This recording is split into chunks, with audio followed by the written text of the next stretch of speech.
That is Interesting. true, man. It's just funny. Yo, pick up people. Welcome back to another episode of L Bins. How we all doing, man? How we all doing? Should we? You know, I see some YouTubers. Yeah, I see Saeed do it sometimes. They put like the episode number on the stream. I don't know why, but like I feel like maybe we should do it because then I can be like, it's episode 25. Well, yeah, we could do that. Why not? Is that? Yeah, but is it beneficial? It's probably more a fun thing than a beneficial thing, I suppose. Just And to sort of catalog how many we do. Bro. Exactly. We'd have milestones. We could be like, this is the 25th, this is the 50th, this is the 100th L Bins. Like, that'd be pretty cool, wouldn't it? Yeah. But other than that, it really offers nothing. Yeah, it's more a fun little Easter egg thingy. But I'll tell you right now, I will not be going back and counting how many there have been. So if someone wants to do that in the chat, they can go for it, and then we'll know. Yeah, big up, man, big up. Listen, guys, hopefully you're all doing well. Let's get some shout-outs, man. Yes, in the chat. Let's see who we've got in the building. Make sure you guys have smashed a like. Make sure you guys have subscribed to the channel. Subscribe to More LB as well. That's the second channel. And, of course, make sure you subscribe to Nobbins. The link is in the title of the video. Let's have a look who we've got. Yes, in the chat. We got True Blue Tie, Balotelli, we got Brett, Ichigo, Ollie, Dashmess, Sam Mods in the building, built to Erling Haaland, Tyrese, Aubrey, Eren's here, Herbal's in the building. Big up to Don, Paolo, Mythical, Bad. Who else we got? Asbestos Fan, Abayomi's here. Big up to Dashmesh, Luan, Lini, Prodigal, Ram. Formidables, John Hopkins, MC Football. Big up to Patrick. Good show last night, mate. Good show last night. Big up to Jonathan Atkinson's photography. Pony. Hopefully, you guys are all doing well. Please make sure you drop a like on the stream. Listen, Jesus, 6 games to go, and we find ourselves in control of the Premier League, Bray. How have we found ourselves in this position? How have Arsenal and Liverpool let this slip? Bro, these were not even 2 games that I looked at and thought they dropped points in. Honestly, I knew even they played Aston Villa. Aston Villa a good side, but like they were at home. Aston Villa haven't been that good recently. They've just played on Thursday against Lens Lille, I think it was, in the Europa League. And I was like, these were 2 bankers. These were 2 home draws. As Gary Neville says, these were the ones that shouldn't fail. They've never failed, and they failed, bro. They both lost, bro. Unbelievable. Yeah, crazy. Football is a very fast sport. It's like, a couple of weeks ago, I was sat here, I think rightly so, a little bit deflated about the title race. I think I quoted saying, I'm like 10% confident we're going to win.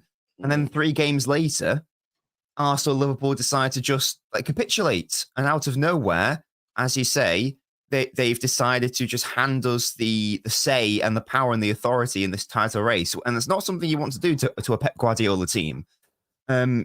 Craziness. I don't know if it was like down to like an intangible, like they couldn't handle the pressure. I think in the case of Liverpool, maybe they've been riding their luck for a bit of time, and now it's finally catching up with them. I think the Arsenal one's probably the one that surprised me a bit more, because like Liverpool did lose in the a home against Atalanta in the Europa League, so that they're clearly going through a bit of a bump. But yeah, Arsenal, I don't really know. Some of their players have come out with some weird quotes, like Declan Rice, bit of a weird mentality there. But what's so funny is, a couple of weeks ago, this was the most exciting title race in the history of the universe. And now those same people this morning / last night are deciding that it's a really boring season and it's just and it's same old. So the important thing to note is it's not over yet. There's still 6 games left, and we are only 2 points clear. Anything can happen, and it might indeed happen. But this is a ridiculous situation to be in, and we didn't even have to do anything. It's Arsenal Liverpool's fault. We've not played them directly. We've not impacted anything. If they don't win the title from this point, then it's their own fault, quite frankly. Yeah. Oh, yeah. No, 100%. I agree with that. I mean, I'm looking at it. I'm thinking like Liverpool for me have been riding their luck for a while, in my opinion. Like we've all been saying, everyone's. I think even Liverpool fans. If you ask Liverpool fans, like they're the ones that are not like delusional. Every fan base has like delusional fan bases. You know what I mean? Like if you ask us like the normal Liverpool fan, I think hand on heart, they'd probably say like they in my opinion, I think they're the worst out of the 3 teams. They're still a good team, don't get me wrong, but they are the worst out of the 3 teams in my opinion. And I think over the course of the season, probably Arsenal have looked the best when they've been smashing teams, and City have probably been in and out of it. You know what I mean? But for Liverpool, I think this day has been coming. You know what I mean? Like if you remember back to the game against Nottingham Forest, they shouldn't have won that game. They get a goal in the 100th minute, and even Pep Guardiola said it. He said Liverpool just been winning games in the last minute of the game. That is not sustainable. And in the end, yesterday, you know, finishing seriously let them down. And in my opinion, bro, they got what's been coming for them for quite some time, which is a result which no one expected. 100%, yeah. It's if you look at the and I know people don't like a lot of people don't like the whole expected points stuff and expected goals stuff and that sort of thing, but it does normally help in terms of like underlying numbers. Normally, your expected points, expected goals will catch up with the reality. And that's what the numbers have been telling us, that in these games, Liverpool have been, you know, the difference in the expected goals versus expected goals against has not been in their favour in a lot of these games, and yet they are still winning, if that makes sense. If you have a look at the expected points table, they were third, and indeed they are now third. So it does seem that it's sort of, you know, the universe is sort of balancing itself out in that respect. They've now had a couple against United and Palace. These are probably games where they probably should have won, but they, at the same time, they won games early in the season, which they shouldn't have won. You mentioned Forest. There was also a Brighton game. There was also a Wolves game. There was also the game at the Etihad. There were a lot more games where I thought they either got a draw and were very fortunate, or got the win, and in my opinion, very, very fortunate.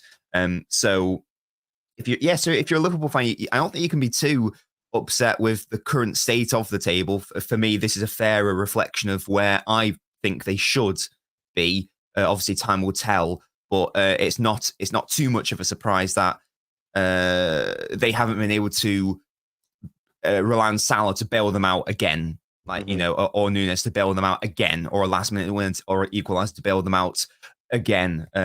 That will only take you so far, and at the end of the day, you need more of a structure overall. That's what City have. That's what I thought Arsenal had, to be fair. It didn't help them against Aston Villa. But yeah, that's the Liverpool angle, definitely. Do you think, because I'm looking at the fixtures, right? Do you think Arsenal and Liverpool win every game from here on out? Because if the answer to that is no, then really, like if we don't win the league, there's been a collapse. Because if they drop points, which I genuinely believe that Arsenal and Liverpool don't win every game to the end of the season. I think if you look at Arsenal's fixtures, they are horrendous.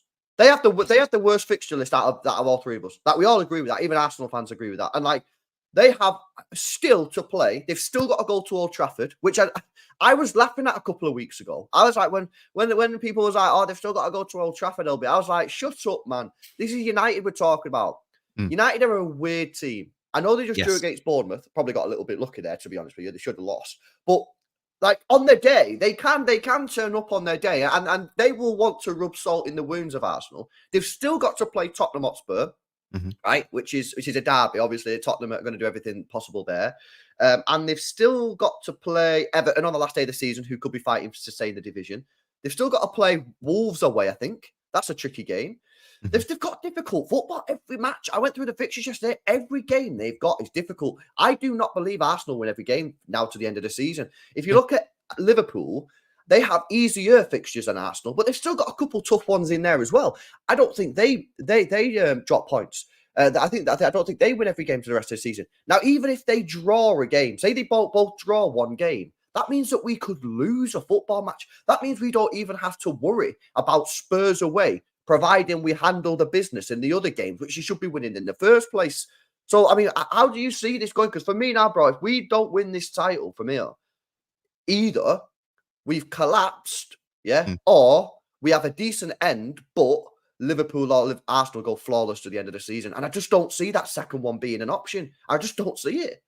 Yeah, I'm with you. I think City now have the easiest run-in of the final 6 games. I think that's fair enough to say.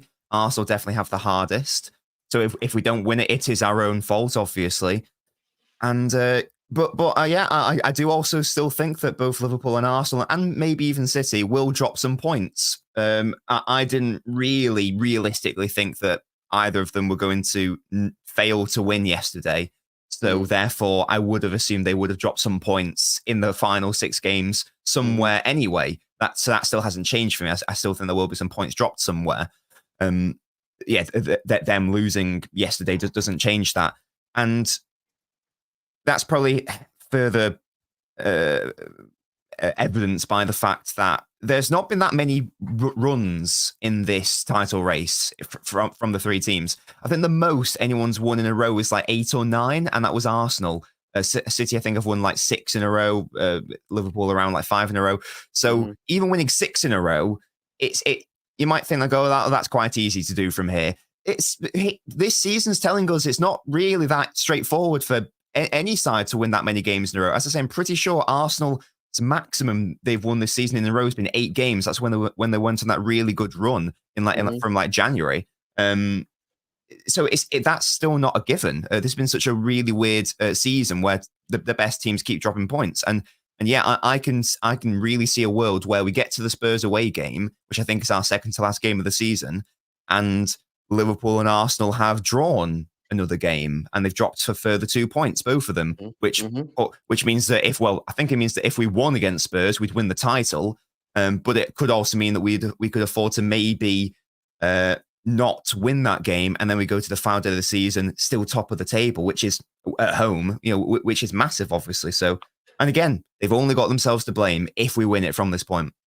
Yeah, no, I agree, bro. And this is why I think if we win our next 4 matches, which are the easiest 4 out of the running, and listen, guys, every game in the Premier League is difficult, yeah?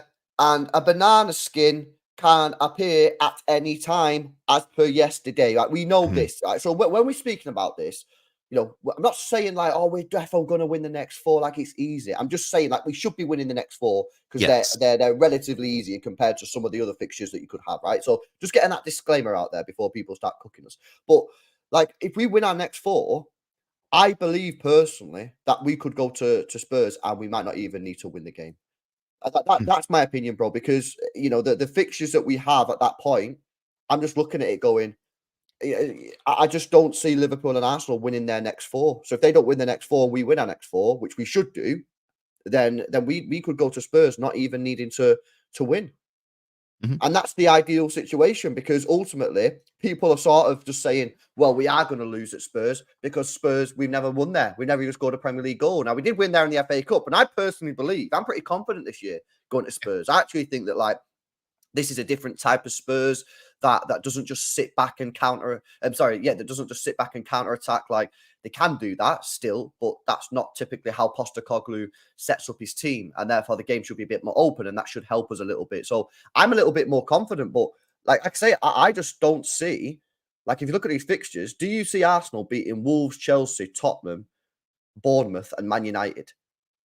No, because they play those games before we play Spurs. So if you don't see Arsenal winning all 5 of those, and similarly with Liverpool, do you see Liverpool beating Fulham away, Everton away, West Ham United away, Spurs at home, Villa away? Well, these 2 sides play all these football matches before we play Spurs. So it all comes down to this Premier League now will be decided on Manchester City's next 4 games: Brighton away, Forest away, Wolves at home, Fulham away. Win those 4 games, you win the league.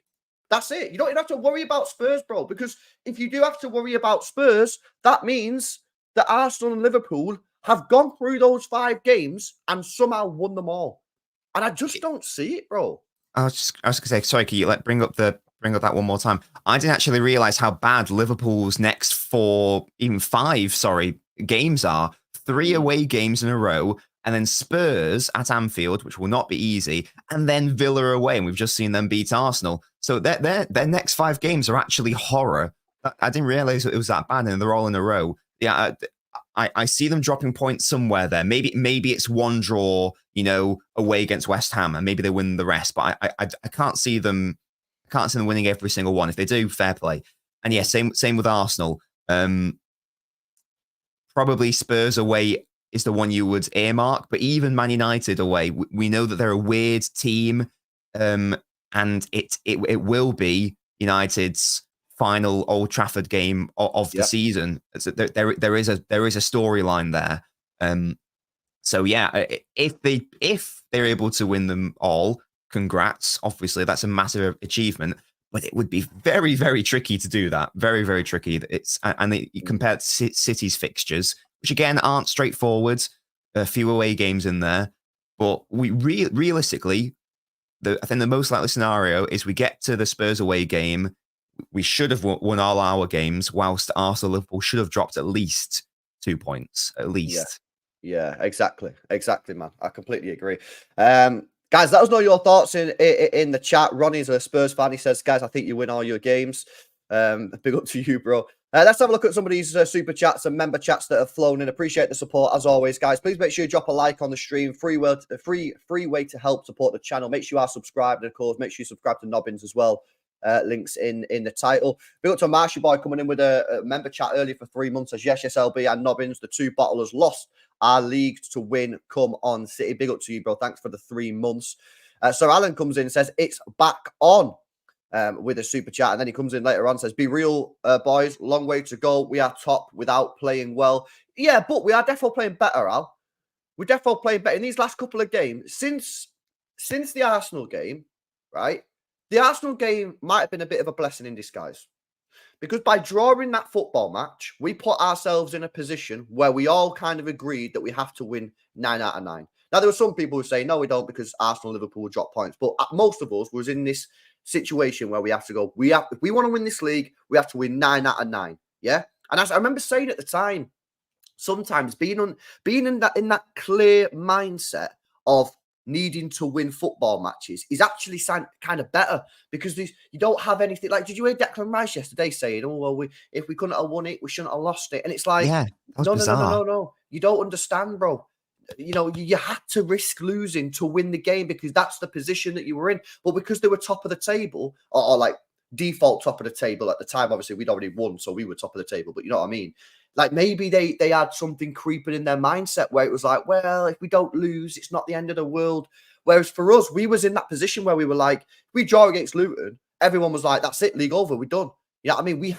We're going into matches, and obviously it might be slightly different now, although goal difference isn't in our favour, which is really kind of frustrating, because if it was, we could have drawn a game. But we're going into matches going, we have to win. No City fans, well, there's a few, but most City fans and all the players are saying we have to win every game now to the end of the season. And actually, whilst, yes, it's a pressure scenario, I actually think sometimes it's better to be in that position than being in this weird, oh, well, maybe we could draw a game. You know what I mean? Like, I'm not going, we could draw a game. Now, I said yesterday, I actually think that Liverpool and Arsenal will drop points. So in theory, we could lose, or we could draw a game and still win the league. But I'm not going into any game going, oh, don't worry, if we draw today, we know we'll be second on goal difference, so we could still win it on goal difference. No. I'm fully sending. We need to win. And I just think that's the best mindset to have. Do you know what I mean? And like I say, I just think it's a clearer position to be in.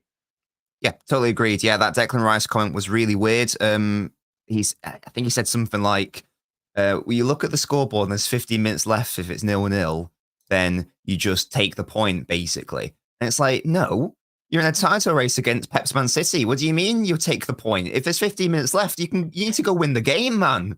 Well, if that's I think it's a real quote. If that's what he said, that's just a bizarre mindset to have. It is a real quote. Well, yeah, I don't get it. If it's like 1 minute left and you run to the cosh, then that's a bit different. But you're at home and it's a must win. You must win. And there's 15 minutes left. Anything can happen in 15 minutes. And City demonstrated that against Aston Villa, that anything can happen in that short space of time.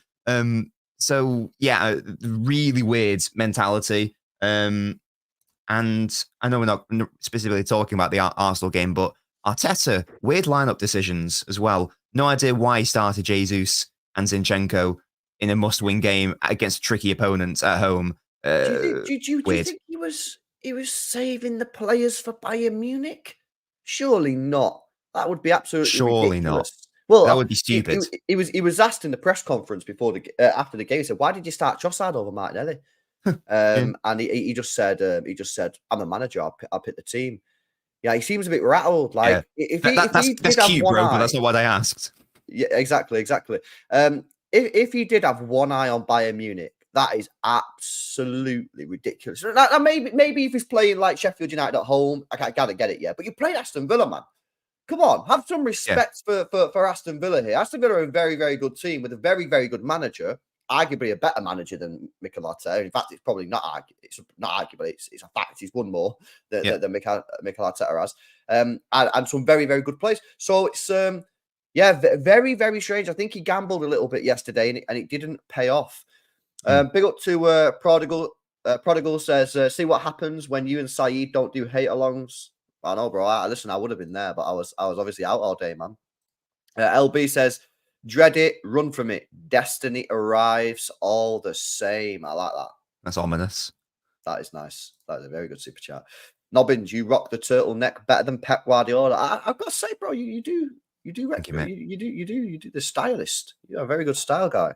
Me Thank and you you are very very different on that. I just put like random t-shirts on, you know what I mean? But you're a very good style guy. You're very good style. Thanks, bro. I'm just here to provide balance, yin and yang. You get it. LB says Odegaard and Ben White injured as well, apparently. Yeah, I've seen that about Odegaard. Oh yeah. I don't know if it was how bad it is, but yeah, Ben White also pulled off yesterday, which is a bit of a madness. Just quickly, Martin says, LB, do you think Newcastle can get fifth? 10 points behind Spurs. I don't think you can get 10 points in 6 That's games. a big gap. Big Nah. gap. That's be a massive capitulation from Spurs for that to happen. Like Yeah, massive. where 10 are points in Newcastle? 6 games. Nah. I think the best you can hope for now is just 6th, bro. But to Yeah. be honest with you, 6th for the season that you've had it's pretty good, to be honest with you. Yeah, Like, 100%. it was looking pretty bleak. Pretty wild, guys. Over 470 people tuned in. Make sure you drop a like on the stream. Make sure you are subscribed to the channel if you are new. Let's just speak a little bit about the game on Saturday, City versus Luton. It was a strange game, wasn't it? You know, first half we were creating the chances, just not putting the ball in the back of the net. But you know, we looked like we was in control. Second half come out, obviously got the goals and ended up getting a decent win with a decent scoreline, and of course get some decent goal difference as well with a +4 goal difference. To be honest with you, we probably should have had about +6, +7 the chances that we had in that first half. But a very, very, very good day at the office. I've got to say as well, I thought Pep Guardiola, he got 10 out of 10 from me on the match rating because I thought obviously we got the win, big win. He rested some key players, Phil Foden, Kevin De Bruyne, Erling Haaland. Were also subbed off with 10 minutes to go.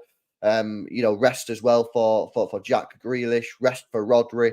We've also got Kyle Walker and Ake coming back into the squad. I mean, it was a perfect day at the office, wasn't it, bro?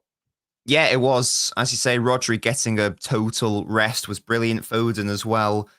Hopefully in preparation for the Real Madrid game. Apparently, Kyle Walker is going to be available for the Real Madrid game as well. That's massive. It was a frustrating first half in terms of like the finishing, but that's basically been the story of our season. This season has been not the best finishing, but we created so many chances that it was inevitable that we would score a lot of goals in the end. So I was more than happy with the performance. I thought that Rico Lewis was fantastic. I thought that Kevin De Bruyne was obviously superb. It felt like a very fluid game in terms of like I couldn't really pinpoint exactly where their positions were, and that's good because Luton play a man marking system, so it meant it's quite easy to manipulate that if you just allow your players to go wherever they want, basically. So sometimes Lewis was like right wing back, sometimes he was in the defense, sometimes he was in the midfield, sometimes he was right up top with the forwards.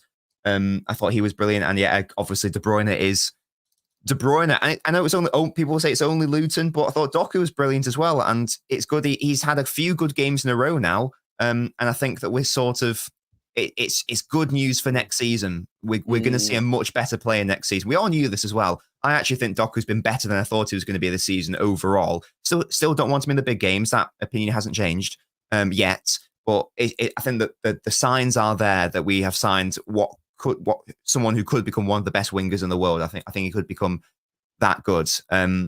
Yeah, can't really complain. Nunes' mistake for their goal, a little bit upsetting. But apart from that, the win, good goal difference as well. Good performances from players who've struggled recently. De Bruyne looking sharp and at it before Real Madrid. It's looking good, man. It's looking good. Well, I said in the player ratings, probably bar Nunes, every single player that played probably did themselves no harm in terms of the team selection against Real Madrid. Now, I know we'll probably all have our team selection in mind, and we'll probably all pick the same team, maybe bar a player in the midfield. It's like, do you go Bernardo, do you go Kovacic, that sort of situation. But everyone else probably picks itself. But like Doku was great. I thought he played really, really well. Rico Lewis again, fantastic. But maybe slightly less exciting performance from Rico Lewis, but didn't do anything wrong. His passing percentages were unreal. I think he lost the ball like 4 times in the whole game, which was great. Thought Alvarez got a decent little run out. He looks a little bit down on confidence in front of goal. I'll say that, but his overall game was pretty decent. Haaland obviously got a goal with the penalty as well, which was nice to see him get on the score sheet. And like you say, Kevin De Bruyne looked right at it as well. So I just think that like we are peaking at the right time. And I said this about Arsenal, by the way, when they were slapping everyone for 4 or 5. I said, this is all well and good, but there's still 12 games left of the season. You're not going to keep this up for the rest of the year. And I feel like we're starting to peak at the right time. We're playing the style of football that we want to see be played in these type of games, which is go and win the football match. We all accept that we're going to concede goals, or at least I have. You know what I mean? Doesn't mean I'm going to be like cheering when we concede a goal, but it does mean that like I ain't going to be raging maybe as hard because I accept the way that we play. I know obviously the goal against Luton was a little bit different, to be fair, but like I accept the vulnerabilities on the counter attacks. I feel that we have to just accept that. But we are peaking at the right time. We've got pretty much a fully fit squad. I don't know the update on John Stones. Maybe someone in the chat can let us know what's going on there. But we're going into Real Madrid, bro. And I've got to say, I said to my mates this morning in the group chat, this group of players this morning in training must be absolutely buzzing.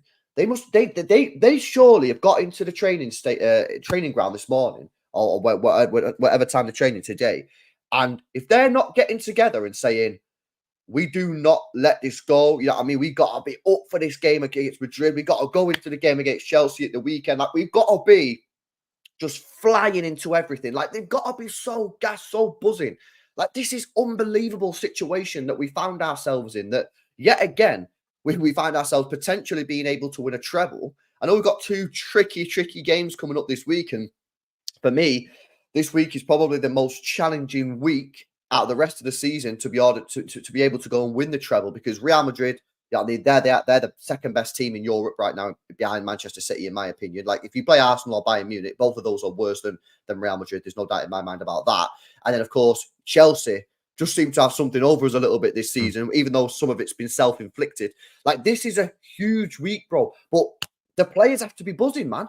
And I want to see a performance on Wednesday like that shows me that these players, like, they recognize the prize on offer here. Yeah, this weekend did feel like a sort of watershed moment in terms of like, and a title defining moment in terms of like the games that happened.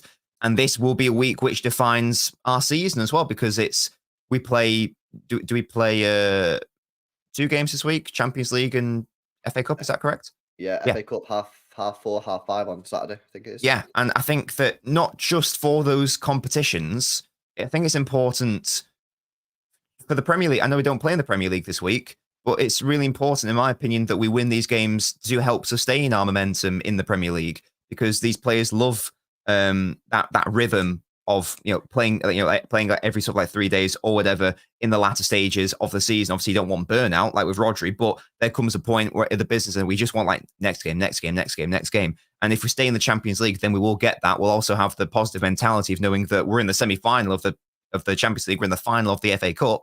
I think that's a massive mentality boost. I'll give our players even more confidence, and it will just be a further message to our rivals that, hey, we're I'm not going to say the T word, but we're still out here, and there's still the potential that this could maybe happen. So it's a massive week for Man City. As you say, could be one of the trickiest. Real Madrid. I think it is the trickiest week left, bro. I think it is, because as well, not only do we play Chelsea, we've not beaten all season. Not only do we play Real Madrid, which is a tricky game. Like, these are 2 big games. They're going to be taxing on us physically and taxing on us mentally.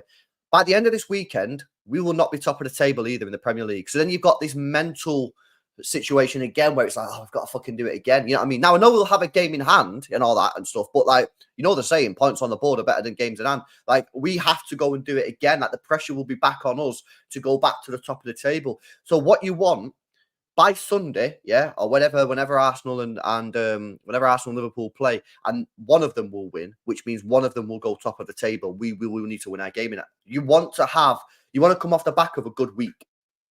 You do. So the Chelsea game probably is almost more important because that's the one before the Premier League game. But if you can win against Real Madrid and win against Chelsea, which is still a tough task, I'm not saying like, oh, it's well easy. If you can do that, I think the confidence and the momentum, which is the word that you use, and for me, one of the most important and powerful things in the game, momentum, that should take us through the Brighton game whenever that gets played, because I know it could be moved because of the Champions League. But momentum is key, man. Momentum is, like I always say, right? You know, when we go on these mad runs, yeah? And I know we've been on a pretty crazy one, but there's been a couple of draws in there. You know, when we go on the win-specific runs, where we go like 17 games win, right? Not unbeaten. I'm talking about when you win 17 in a row. It's not performances necessarily that take you through those games. It's momentum. When you win 10 games in a row, momentum will take you through the next game. Teams are beaten before you even step on the pitch. If you go to teams like Crystal Palace or Luton, yeah, and Manchester City or Liverpool or Arsenal, whatever, I've won 10 games in a row. And that team's coming off the back of a couple of losses. These players are stepping on the pitch saying, we ain't winning today.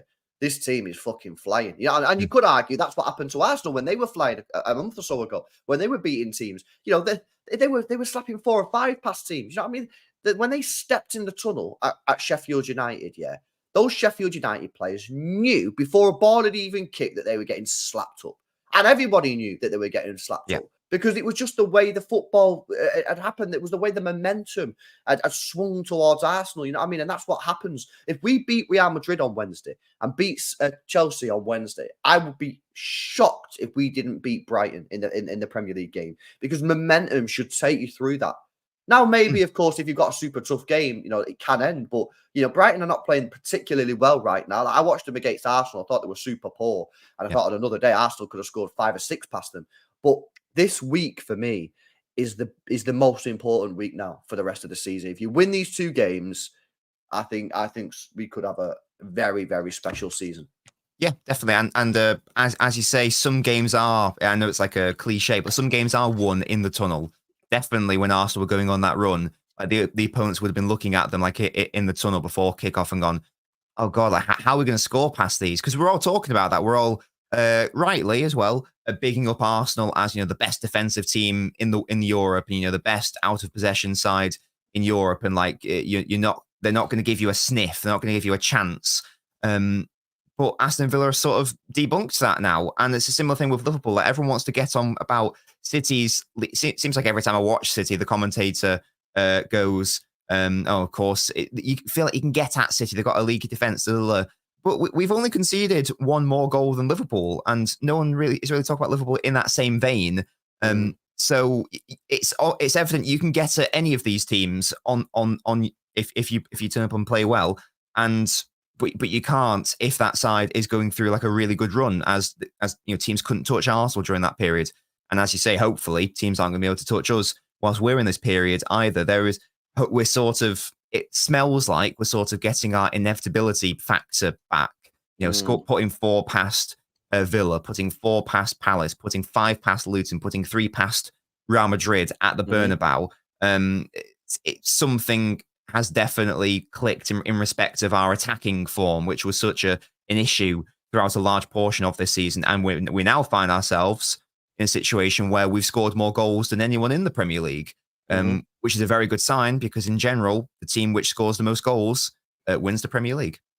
Yeah. And the thing is as well, I think all season, and this is why it's been frustrating to be a City fan almost this year, because all season, although we've not been bad and we've not been falling away from the pack, I think we all recognise that we've never really played to the best of our ability. Maybe in early season before Rodri. I thought before Rodri got suspended, I thought we were playing really well, and it looked like we were cooking it. It almost just looked like we left off from last season.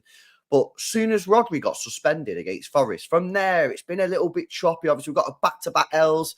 then we got a few wins, we got back on it, and then we hit the winter period, and we went through that rubbish period of just getting draws. We weren't beating any of the big teams. And I just feel like up until a couple of games ago, it just feels like we'd not been playing to the best of our ability. And even though still I feel like we're not playing at the best, we're definitely getting a lot closer there. And this is probably the best we've played all season, bar those first couple of games.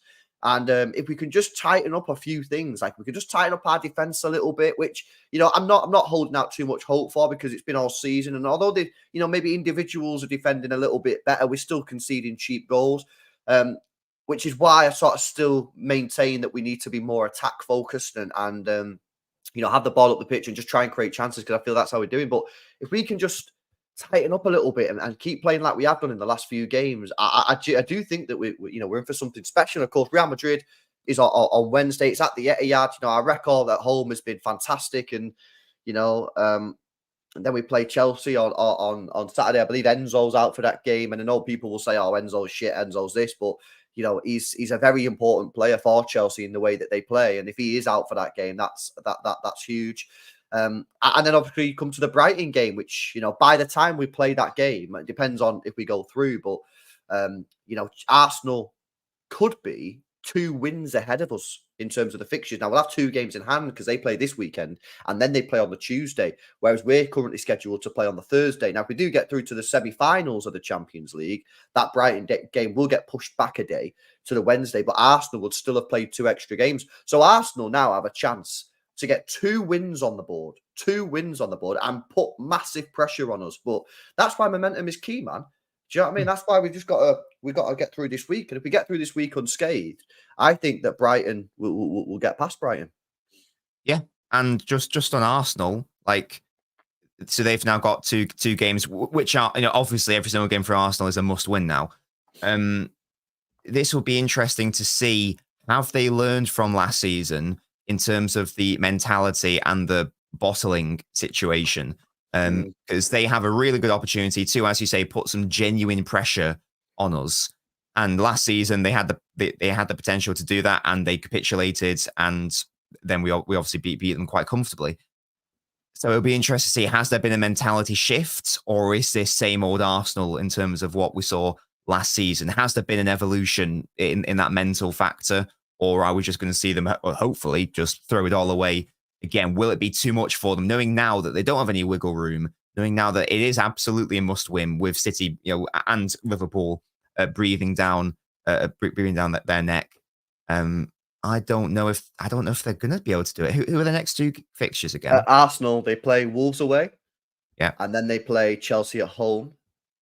Liverpool play Fulham away, and then they play Everton away. Fuck.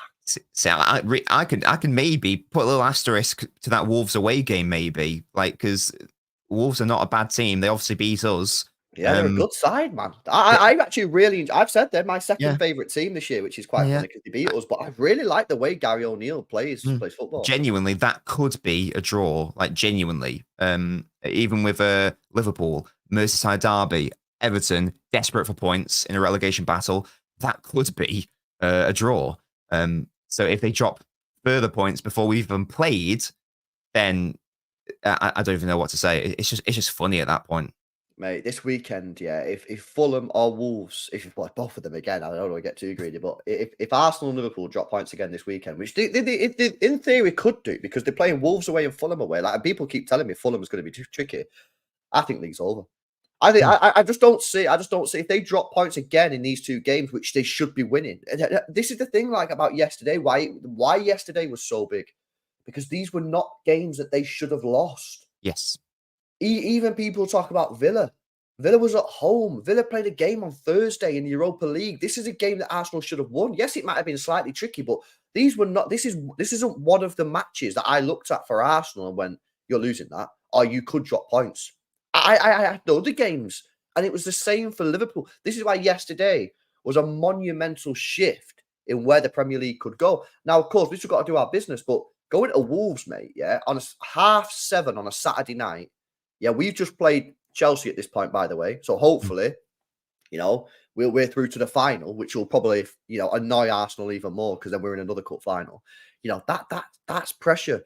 Liverpool play the day after against Fulham, but again, they've got all the eyes on Liverpool. I'm going to be doing prayer along. Sorry, chat, I will be there, and everyone's going to be watching them. You know what I mean? So it's and then the next game's Chelsea and then Everton for Liverpool. Fuck, it just doesn't end, bro. It's just like it just keeps on getting harder and harder for them. And this is why I think we both said at the time, and lots of Arsenal fans push back on it. But and I know you can say hindsight, but we maintained it at the time as well.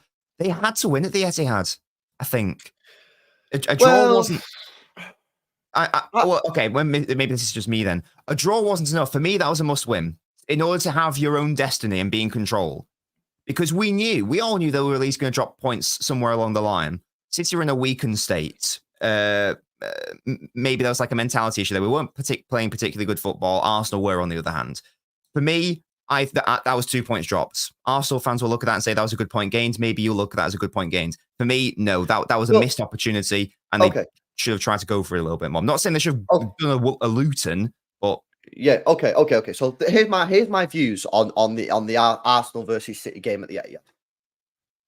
I said at the time I thought it was a decent point for Arsenal in the context that he didn't have to think about City if they handled their business. Now, obviously, they've not handled their business and they lost yesterday, and now it's looking really, really bad. But Arteta put his team in a position and he set the team a challenge to say, go and win the rest of the matches for the rest of the games. What, there was the 8 or 7 left, and you'll win the title. Now, it was a tough challenge, but it was a challenge nonetheless. And if they accomplished the challenge, he didn't have to worry about City and he could have won the game. I think where maybe he was a little bit naive was maybe he didn't appreciate how difficult the challenge actually was. Do you know what I mean? It's hard to win 9 games in a row. And it's even more difficult when you look at their fixtures that they had. Yeah, that's what I mean. Ultimately, like now, people will look. But by the way, I did say this at the time. I said it will only be a good point if they go on, obviously, to win the league. I think if he went on and won the league and he did accomplish that challenge of winning every game, I think people would look at him and say, "What a decision that was." However, I think this comes back, to what we were saying earlier on about sort of maybe the Declan Rice comments and some of the other stuff is to win the league, you have to risk losing the football match. Because you got to win games. Points are crap nowadays, because the points tallies are too high. And Arsenal did not risk losing the game against Manchester City, to win the football match. They didn't. They parked the bus. They parked 2 buses on the Etihad pitch, and they was happy to get a draw.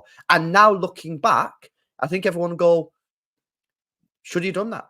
He didn't risk losing, man. And I feel like you've got to be brave in the Premier League. You've got to be brave, and they weren't brave. They come and took a point, and ultimately now that's not looking good. And maybe if he did come and he did challenge, maybe he would have lost, and maybe it would have been game over. But maybe he would have won, and if he would have won, it would have been difficult to see, how they would have won. The confidence that they would have got, by the way, if they would have beat Manchester City, would have just like catapulted them into Mars. Like they would have just gone on and I think, just destroyed it and killed it. It would have pretty much killed City off, because we would have been 5-6 points behind them or whatever it would have been with an inferior goal difference. Like we would have needed a miracle. And it would have allowed Arsenal to have maybe a result or 2 in the bank just in case. So listen, it's one of those. I think it's easy to say now he's done the wrong thing, and obviously now looking back and say, probably did do the wrong thing. But ultimately, it was in their hands following that result, and they have since failed. So I don't know. I don't disagree with what you're saying, but I also think that I understand why he did it. His team's just let him down again. Sure, or maybe even let himself down. Yeah, again, I said at the time, so it's not just hindsight for me. I know lots of people disagree. I think that was a missed opportunity, in my opinion. City were not their usual selves. Arsenal were on a massive roll. You're not going to get another opportunity to take points off City. That could have been an extra 2 points for them, 1 point less for us, extra moves on the goal difference. And then from there, Arsenal, because they still haven't, I know they beat us at the Emirates, but I've spoken to lots of Arsenal fans who've said that didn't feel like a proper win against a proper City because there was no Rodri, there was no De Bruyne.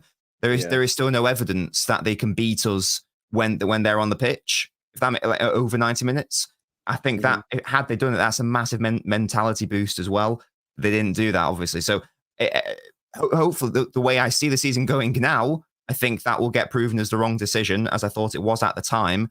Obviously, if they win the title by points, it's a different story. That's less likely. But yeah, we can only wait and see. Yeah, interesting. Big up to Jim Boy with the 1 month. Says 1 game at a time. We've got to win all the games ahead. Says Jim Boy with the month membership. Big up to you, bro. That Real Madrid game is going to be mad. Big up to Akash. Says double treble and Pep leaves, please. Says Akash. So this is a strange situation where I think you've got some rival fans hoping that City win the treble, because if they win the treble, then he might leave. I think that's a strange thought process, but I understand it, man. Big up to Akash. I was just going to say, if we do win the treble, that's never been done before. A treble back to back. So we will have that's never been done in football history. So we will have completed football if that happens. Yeah. So you don't, if you're a rival, which has also never happened in English football, you definitely don't want that to happen, because then City fans can just sit back for the rest of eternity and be like, well, we've completed football. So you can't say anything. Who cares? You remember when they were like, oh, you need to win the Champions League. You know what I mean? You need to do this. You need to do that. And like for so long, people, opposition fans was like, well, you've not won the Champions League, so blah, blah, blah, blah, blah. Which, by the way, I feel like doesn't get thrown at Arsenal half as much as it got thrown at our football club, by the way. Every time I enter the conversation, it's like, what are UCL for Man City? No one speaks about that with Arsenal. I think people don't realise that they've not won a Champions League sometimes. But imagine going from that situation to winning not only a treble, but a double treble and a 4P at the same time. It would be wild. But I don't really want to speak about it, man. It feels weird. No, I mean, big up to Mank Ninja just sending in a super chat for the support, man. Listen, I appreciate your support, man. As always, big up to you, Mank Ninja. Please make sure you guys are smashing likes on the stream. Please make sure you are subscribed to the channel if you are new. Just before we wrap up, bro. Real Madrid then on Wednesday. I do speak about the team lineup and how all the players that really played on Saturday have done themselves sort of no harm, really, in terms of a selection. Having said that, in fact, I do have a question about the defence. I do, because, in fact, I was speaking to my mate in the group chat this morning. We had a bit of a disagreement about who should play. Would you stick with Gavardio? Or would you put Ake in? Because he said to me he'd put Ake back in the side. I said, no, I'd stick with Gavardio. And I'm interested to see your take. And as well, chat, let me know your thoughts. Real Madrid on Wednesday. Would you go back in for Ake, who's just come back from injury, or would you stick with Gavardio? I think Gavardio's been playing fine. I thought Gavardio, to me, showed no signs of sort of any ill defending. And even the Valverde goal, I don't think he'd done anything wrong. He was marking a man. Valverde comes in behind him, and it's a great finish. Stick with Gavardio, or just throw Ake back in? Definitely stick with Gavardio.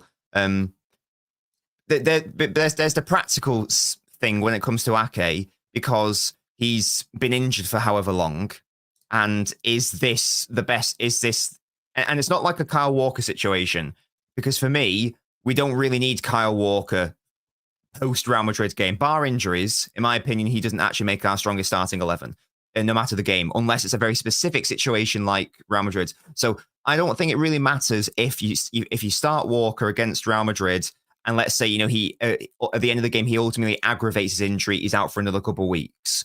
Conversely, I do think it is an issue if that happened to Ake, because I think Ake will be very, very useful going forwards throughout this title race. So it's not worth risking Ake, because he might get injured anyway. He's not going to be fully sharp, and there's not. It's not like Gavardio's a liability. He was one of the best players on the pitch against Real Madrid. In fact, I thought he may have been the best player on the pitch against Real Madrid. Defensively, he was absolutely sound. We know how good he is going forwards, and apparently we know how good he is at finishing. So, I think for me, you've got to start Gavardio, definitely. Have Ake on the bench, that's fine, but it's not worth risking for the fitness and sharpness issue. It's not worth it for aggravating the injury.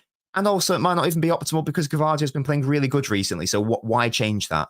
No, I agree for all the same reasons, man. I think it's too soon to whack Ake back in. Keep Gavardio in, he's chilling. I just don't see the point. I just think I stick with Gavardio, and I think I play Ake probably. I might give him some minutes against Chelsea. I'd probably get him. So I think he needs minutes. You know what I mean? Because I agree with you. I think Ake for me probably will be more important going forward for the rest of the season than maybe Walker. And I'm not slagging Walker off. I just think that's just true, because Akanji can play right back, and so can Rico, who's been playing really good. But Ake, sometimes you need Ake to be thrown on. So I'd stick with Gavardio. Obviously, Walker comes in for the Real Madrid game. I think most people would agree with that at right back. Another Mhm. question that I had a disagreement on with my mate on the group chat is: do you stick with Diaz on Wednesday? Couple of reasons. One is yellow card risk. If he gets a yellow card, he'll be suspended for the first leg of the semi-finals because it gets what's it called? It gets chopped off after the Yeah. quarterfinals. But if he gets a yellow, then he's already missed it. Plus, pace issue. Where are we vulnerable? Where were we vulnerable against Real Madrid? We weren't vulnerable when they just had the ball and they were trying to break us down because they didn't really do that. We were vulnerable on transitions, and obviously the third goal we were just knackered by that point. So that's kind of like you can't really look into that. So for me, I look at this and say, well, he dropped Diaz before. He dropped him at Liverpool. He dropped him against United last year. He's dropped him in games where pace is an issue. And you have John Stones, which hopefully will be back. Obviously, I still don't know if he's going to be fully fit, but you could also play Ake at the back, I suppose. If Stones is available, which I think he will be, do you drop Do you drop Diaz and play Ake Stones, or do you think that even though the pace is there, do you think that you need the leadership? Because if you do drop Diaz, yes, you get better speed, which is good for the counter attack, but you do lose leadership at the back. So it's a bit of a trade off. Now I said I'd drop Diaz. I'd drop him personally for Wednesday. I'd play Akanji and Diaz and Akanji and Stones and focus more on the speed element. And then if we are winning, 30 minutes to go, I whack Diaz on with 30 minutes to go because I imagine we won't be playing a mad high line with 30 minutes to go. Mm. But I do get it. There's a trade off there. The leadership, you want the leadership on. What are you saying? Yeah, to be fair, I don't think there's a wrong answer. To be fair, if we assume that the rest of the team is, Walker right back, Gavardio left back, and then Stones as one of the centre backs, I don't know if there's an incorrect answer between Akanji and Diaz. You would think it would be between one of those two, assuming Stones' fitness.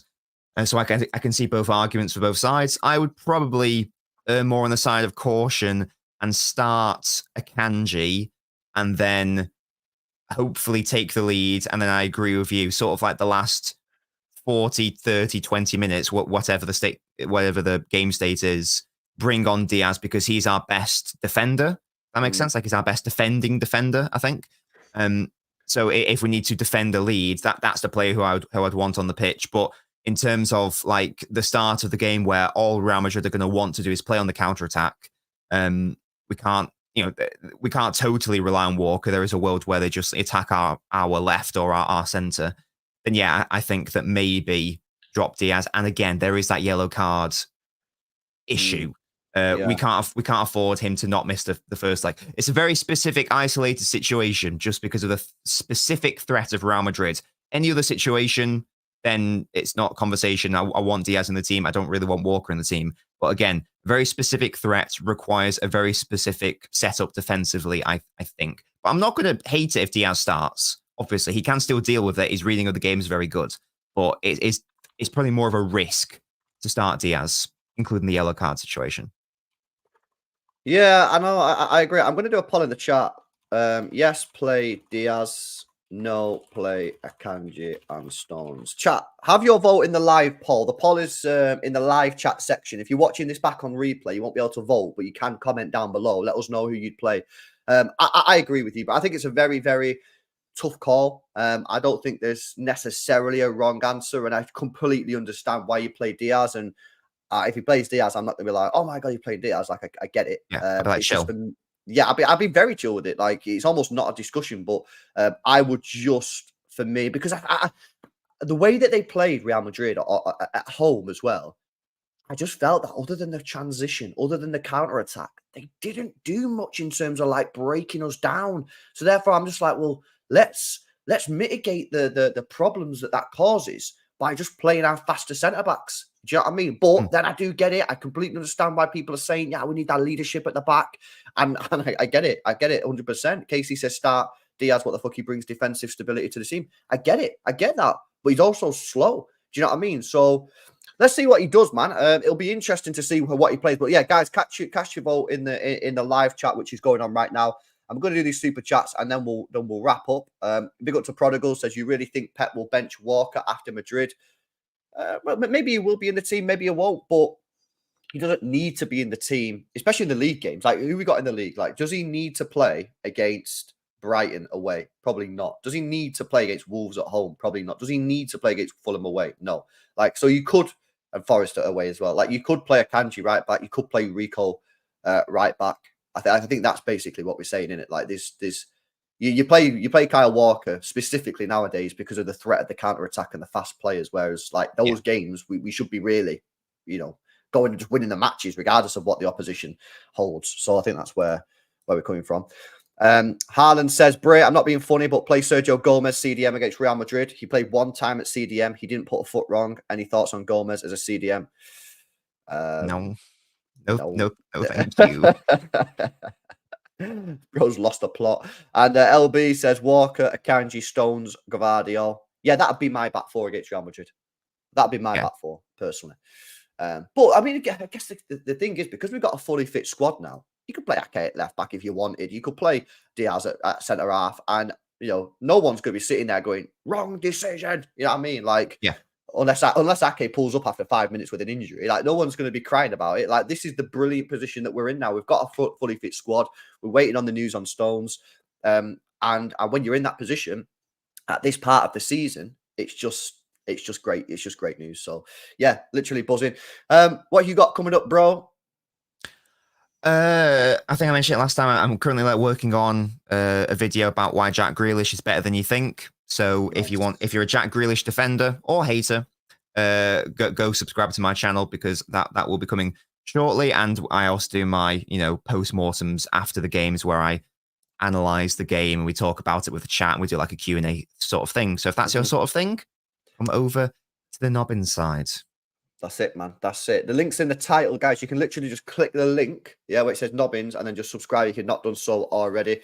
Great videos, especially on tactics and stuff like that. So get yourself over there. If this is the first time you've done L-Binge, you've been here with us, then we usually do this the day after or 2 days after a game. We usually have just a little bit of a debrief. So feel free to join again. I've enjoyed the show. Thank you very much, bro, for coming on as always. Hopefully you guys enjoyed it. If you did, smash a like. Make sure you subscribe to the channel. Give us your thoughts and comments in the comment section down below. I want to know what you guys are saying about some of the stuff that we spoke about today. Other than that, I'm now going on Midday Live with Saeed. I'm the only fan on the panel that actually won a football match this weekend. So that should be good. I'll see you over there, and we'll catch you in the next one. See you later.